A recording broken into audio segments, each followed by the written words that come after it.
Chronique du 29 novembre 2021. La métaphore technicienne ou élévation et salut dans le meilleur des mondes. L'homme est en quête d'élévation. Il ne se contente pas d'être là où il est et seulement là, d'être ce qu'il est et seulement cela. Il aspire vers l'ailleurs, l'en haut, lui le très bas, être vertical entre tous, aspire vers le très haut. Dans les siècles chrétiens, c'est la spiritualité qui a procuré à l'homme l'élévation à laquelle il aspirait. Les églises de pierre en sont le signe permanent dans notre monde qui ne croit plus. L'architecture religieuse, les églises en forme de croix surmontées d'un clocher pointant vers le ciel, disaient sans besoin de mots l'aspiration humaine à l'élévation et au salut. Et comment les obtenir? Par la prière, par le Christ. Mais le monde qui croyait en l'invisible est en cours d'effacement, et déjà largement effacé. Et à ce monde effacé vient se substituer un monde nouveau, qui poursuit les mêmes fins, son instigateur étant toujours le même, l'homme avec ses besoins fondamentaux, mais avec d'autres moyens, sans l'invisible et sans la croyance en un autre que soi. Le désir d'élévation sera satisfait dans la matière, avec elle, par elle. Après les clochers et les pierres imprégnées de prières, que sont les églises, selon une formule de Julien Green, ce sont les avions, puis les fusées, qui seront chargés d'élever l'homme vers le ciel.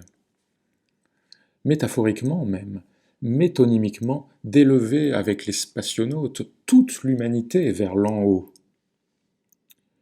Au combat spirituel contre les démons de la chair qui toujours nous tirent vers l'en bas, nous ramènent à la glèbe dont nous sommes tirés, se substitue la prouesse technique de la conquête spatiale. L'être tendu comme un i entre ciel et terre ne se contente plus d'aspirer vers l'éther par la seule pensée et de soupirer vers le ciel tout en restant fiché dans la glèbe dont il est pétri. Il entreprend bientôt de s'élever par le moyen de cette glèbe, de cette matière, vers le ciel matériel, pourtant symbole intemporel du ciel véritable, du ciel spirituel. On nous passe ainsi en boucle à la télévision les images des fusées et des navettes spatiales, celles de la Station spatiale internationale, comme si l'on documentait une ultime avancée technologique témoignant de la marche inexorable du progrès, indépendamment de toute considération métaphysique. Mais, comme l'ont fort bien remarqué certains, il est, dans ces mises en scène, avant tout question de symboles, de métaphores ou de métonymie. Le symbole fait, au moyen de quelque chose de présent et de visible, signe vers de l'absent et de l'invisible. La métaphore emploie un mot pour un autre, et la métonymie désigne le tout par la partie. Ainsi, comme l'a observé l'écrivain allemand Ernst Jünger dans son essai de 1960 consacré à l'état mondial, der Weltstaat, les vaisseaux spatiaux constituent, dans un monde qui s'accélère, le symbole suprême de la puissance politique, remplaçant les couronnes et les sceptres d'antan. Celui qui a tout pouvoir sur Terre est capable de se projeter jusque dans les cieux et d'en donner la preuve en images. Le caractère international de la station spatiale au sein de laquelle des hommes de tous les pays collaborent au même projet scientifique peut également être lu comme une métaphore de l'unification de toute l'humanité sur un plan politique et sur un plan spirituel d'un genre tout particulier, la croyance universelle dans les mirages de la technoscience. La youtubeuse Eleonore Poppy, spécialiste de la remise en cause conséquente des prétentions de la science moderne, insiste quant à elle sur la dimension de conquête du ciel par les explorateurs de l'espace, le ciel visible représentant ou remplaçant le ciel invisible des anciens. Pour prendre un exemple concret de métonymie, considérons un instant le cas de l'astronaute français Thomas Pesquet. Son envol vers la Station spatiale internationale est à peu près le seul sujet non sanitaire que les médias officiels ont jugé digne d'intérêt au cœur de la crise du Covid-19. Pourquoi donc? Ma thèse est que Thomas Pesquet, avec sa fusée et sa station spatiale, sont une métonymie de l'homme contemporain et de sa religion technicienne. Quand Thomas Pesquet s'élève vers le ciel dans sa fusée, c'est l'humanité tout entière, au fait de sa progression historique vers toujours plus de technicité, qui s'élève, par les seuls efforts humains et sans recours au spirituel, vers le ciel. Et quand il demeure dans la Station spatiale internationale, faisant régulièrement parvenir sur Terre des vidéos relatant son quotidien, il est une métonymie de l'humanité hors sol, confinée, environnée d'appareils et dépourvue de pesanteur. En un sens, il nous élève vers le ciel visible de la religion techno-scientiste. Mais si l'homme aspire à s'élever vers un ailleurs, un en haut, c'est aussi parce qu'il est, dans l'ici-bas, en proie à des maux intemporels dont il aspire à être délivré. Du mal et de la mort, entré dans le monde par la faute d'Adam, l'homme ne pouvait être rédimé que par le sang du Christ. Ce que symbolise la croix dans le plan d'une église. Face au serpent brûlant du livre des Nombres, un seul regard vers le serpent d'airain, préfiguration de la croix du Christ, procurait la délivrance. Mais les modernes semblent avoir lu le symbole autrement, et vu dans le serpent d'airain une préfiguration du bâton d'Asclépios représentant la médecine. Du mal et de la mort, et de la maladie de manière générale, qui sera interprétée comme une intrusion matérielle dans le corps, et non plus comme un mal spirituel ayant une manifestation charnelle, c'est donc la médecine qui devra sauver l'homme.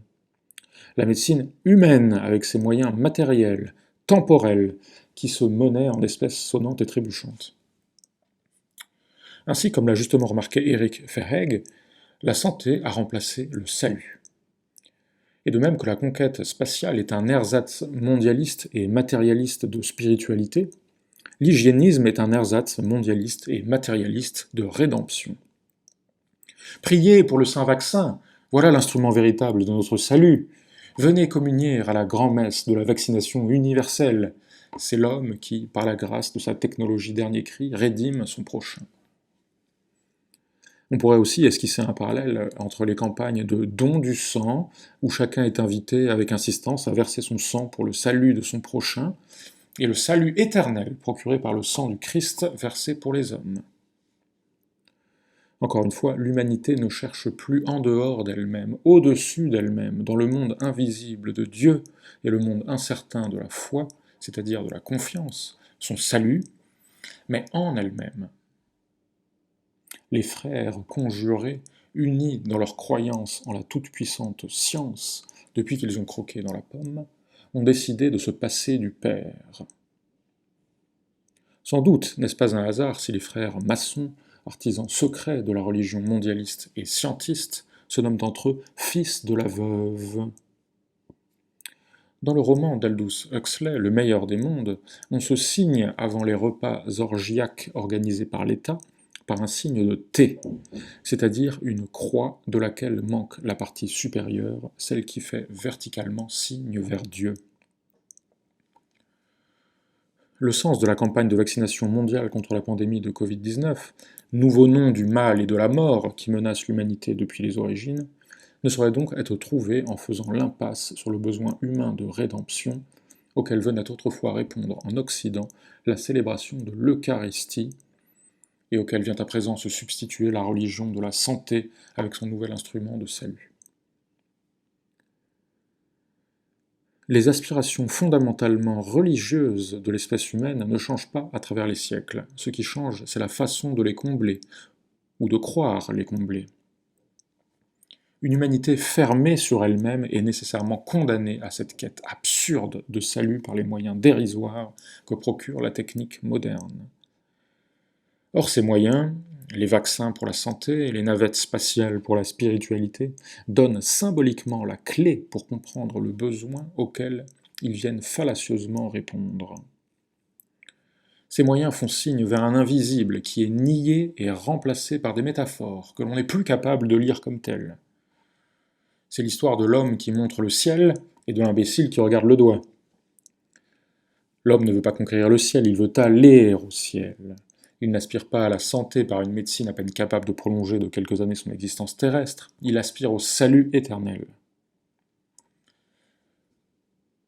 En somme, ce qui pointe à travers ces métaphores techniciennes sur lesquelles je me suis arrêté, et simultanément la disparition du monde invisible et l'aspiration des hommes à y entrer, qui, elle, subsiste, et se manifeste par ces vaines tentatives que sont l'invention d'ustensiles censés venir s'y substituer.